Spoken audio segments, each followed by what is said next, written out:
গত 15-16 বছরে আমরা দেখেছি কিভাবে একের পর এক নির্বাচনে ব্যালট বাক্স ছিনতাই হয়েছে, কিভাবে আমিন নির্বাচন হয়েছে, কিভাবে নিশি রাতের নির্বাচন হয়েছে এবং এই নির্বাচনগুলোর মাধ্যমে, তথাকথিত নির্বাচনের মাধ্যমে বাংলাদেশের মানুষের ভোটের অধিকার তথা রাজনৈতিক অধিকারকে কেড়ে নেওয়া হয়েছিল।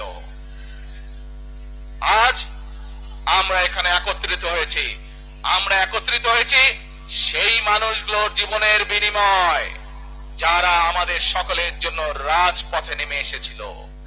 আমরা আজ এখানে একত্রিত হতে পেরেছি সেই মানুষগুলোর ত্যাগের বিনিময়ে যারা বিভিন্নভাবে নির্যাতিত হয়েছে, অত্যাচারিত হয়েছে, পঙ্গুত্ব বরণ করেছে।